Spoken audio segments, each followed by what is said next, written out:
Oke, kembali lagi di channel saya. Makasih buat kalian yang sudah mengklik video ini ya. Kali ini di sebuah acara, kali ini Guntur Romli dipermalukan oleh relawan Jokowi ya kan.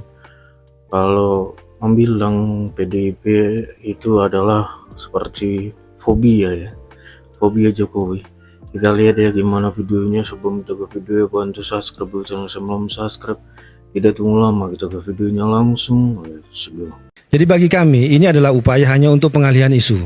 Pengalihan isu. Pengisu karena pada hari ini juga ada aktivis anti korupsi LSM yang datang ke KPK. Ada Bung Rai, ada Mas Ubaidillah Badrun ya. Kan terkait dengan laporan OCCRP yang menyebut Jokowi sebagai salah satu finalis terkorup di dunia 2024. Saya kira ini yang patut diduga untuk mengalihkan isu tersebut. Karena kita melihat masalah KPK sekarang itu sangat mengecewakan. Mengapa kita sebut dengan sebuah pengalihan isu? Karena itu bisa masuk akal ketika sebelumnya KPK menggeledah kantor BI dan sudah diumumkan tersangka 2 orang oleh Deputi Penyidikan, kemudian diralat oleh juru bicara KPK. Jadi kami melihat ini ada benang merah antara intervensi dari pihak luar kepada KPK, termasuk juga upaya untuk mengalihkan isu dari pengumuman OCCRP bahwa Jokowi adalah finalis terkorup sedunia tahun 2024. Begitu. Pengalihan isu, Bung. Ya, saya pikir begini, harus diluruskan ya bahwa memang kasus karena kan berbeda-beda. Satgas yang menangani kasus BI berbeda, Satgas yang menangani kasus Pak Hasto berbeda, kemudian orang yang menerima laporan kalau yang tadi benar ada yang melaporkan berbeda-beda. Jadi semua punya tupoksi masing-masing, ya kan? Jadi tidak ada campur baurnya, termasuk ketika hari ini misalnya penyidik melakukan penggeledahan, tentu kan mereka sudah merencanakan dari lama dan tidak ada mereka tahu bahwa hari ini ada lapor, nggak tahu. Ini kan sebuah hal yang berbeda menurut saya. Tapi sekali lagi kalau mau dicocok lagi ya silakan saja, kan begitu. Mas Guntur, saya agak protes ini. Dikit-dikit di bawah Jokowi. Jadi ini mengkonfirm Jokowi fobia. Oh, Jokowi fobia. Jokowi fobia terjadi di PDIP dari maksudnya apa yang dialami oleh Mas Hasto, PDIP ini kan kita nggak ada bicara kaitan sama Mas Pak Hasto, Jokowi. terus dikaitkan dengan Jokowi. Oke. Tadi dengan OCCRP. Pengalihan. Nah, sedangkan OCCRP itu sudah mengatakan kita nggak punya bukti dan sudah mencabut itu. Coba cari di website kan nggak ada, sudah tutup. Kenapa itu yang dilaporkan gitu loh? Ya kan? Kalau ada masalah itu serahkan aja kepada hukum itu. Jangan dikait-kaitkan lagi kasusnya Mas Hasto ya dengan Jokowi. Ya kan? Ini tahun 2020 loh. Kasus ini. Baru rame-rame lagi, gonjang-ganjang lagi 2024. Kamu yang sekarang. Artinya ada sesuatu di sini. Kenapa KPK pada saat itu nggak berani? Karena itu masih dalam lingkaran kekuasaan. Ya Mas Hasto ya jelas mempunyai power pasti di situ. Ya kan? Jelas itu nggak mungkin itu tidak dilakukan oleh KPK. Makanya ketika KPK berganti, langsung itu dikatakan Mas Yudi sprint. Karena ini jadi bahan gonjang-ganjing dari masyarakat. Oh, KPK ini takut sama pemerintah. KPK ini yang dibilang independen, enggak tuh. Kan seperti itu. Kita hormatilah hukum sekarang. Apa yang dilakukan oleh KPK itu kita hormati. Dilakukan penggeledahan seperti itu ya mungkin prosedurnya itu apa yang dikatakan Mas Yudi.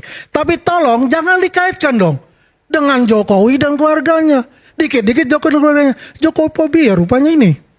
Makasih.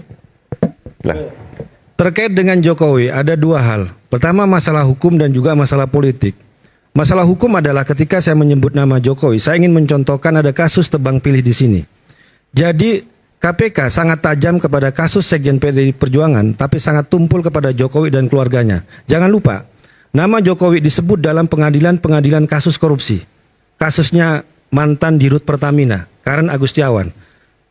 Yasin Limpo disebutkan juga, Joni Plate disebutkan juga, dan beberapa kasus yang lain. Ini adalah fakta-fakta pengadilan penyebutan nama Jokowi di situ.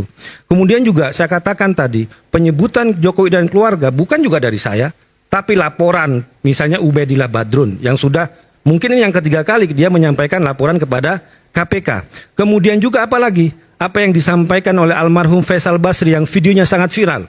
dugaan penyelundupan biji nikel yang merugikan negara ratusan triliun dan menyebut nama Bobi Nasution, menantu Jokowi, sebagai salah satu yang diduga terlibat dalam kasus ini.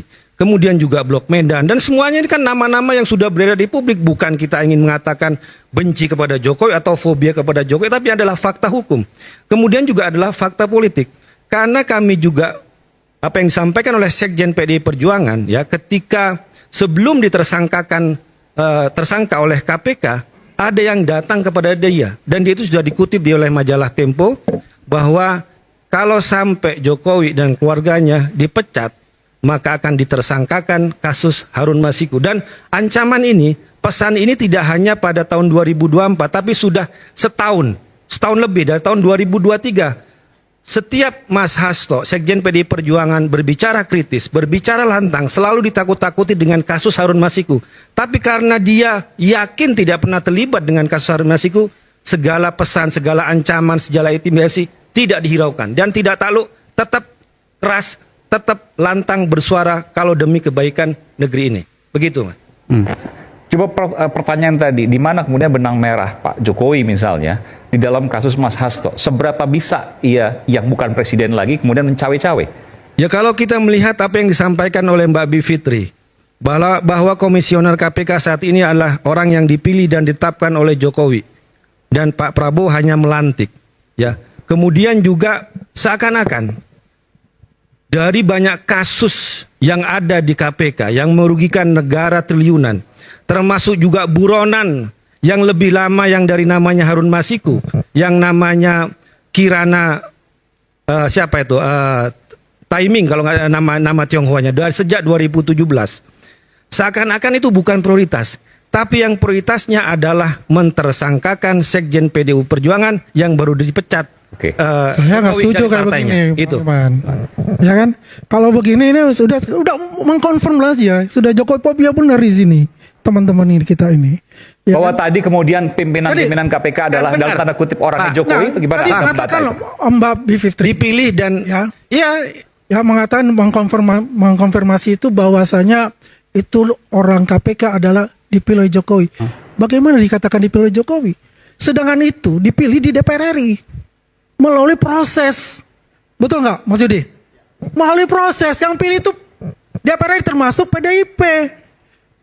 Ya kan, bukan dari Jokowi. Jokowi tinggal mengesahkan, tok. Oke, sudah confirm semua. Oke, saya tanda tangan ya.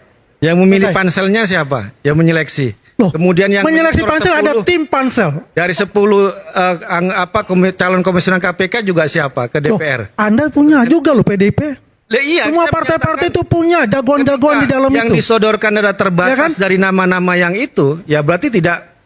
Ya itulah keputusan pilihan. Mas Guntur, ya ini udah rahasia umum. Rahasia umum ya, mana? Masing-masing itu, ya itu kan proses, ada pansel, kemudian dipilih oleh DPR. Itu pasti adalah lobby-lobby di situ. Gue pilih lo, ya ntar lu dukung gua. Udahlah, itu sudah rahasia umum untuk bicara itu. Oleh tapi Jokowi. Jangan mengatakan bahwa itu dipilih oleh Jokowi. Lah memang Jokowi pada akhirnya confirm kan banyak suara dari kelompok sipil. Jangan sampai namanya Jokowi menetapkan ketua KPK. Biarkanlah itu diberikan kepada Presiden Prabowo. Kan banyak sampai yang namanya Maki Bonyamin juga menggugat ya ke MK karena menurut dia itu seharusnya yang memilih seleksi dan sebagainya adalah perodanya Pak Prabowo. Ini juga kritik dari masyarakat muncul lah. Mas, itulah. Ya, kita jangan bicara sekarang. Kemarin pun presiden pun itu tanda tangan yang mengesahkan itu semua. Itu melalui pansel terus kemudian yang milih pansel siapa? Ya jelas itu kan presiden untuk masuk pansel ya. Yang menyeleksi puluhan calon siapa?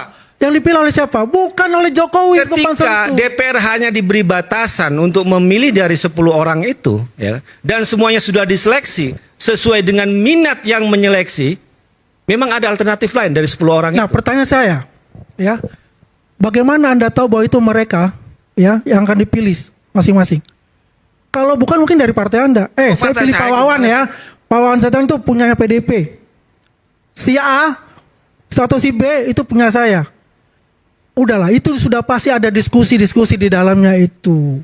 Ya. Saya tidak mendengar informasi itu bahwa Oh, ya yang sudah, kalau nggak mendengar. dihadirkan Kalau saya pada mendengar calon-calon itu. di situ sudah Isu diseleksi hangat oleh kadang bikin Presiden penat, Jokowi. apalagi kalau kita tidak bisa mencerna dengan cermat. Jangan lupa secangkir kopi hangat. Oke, jadi videonya gimana menurut kalian, dan sampai bertemu di video saya selanjutnya. Buah.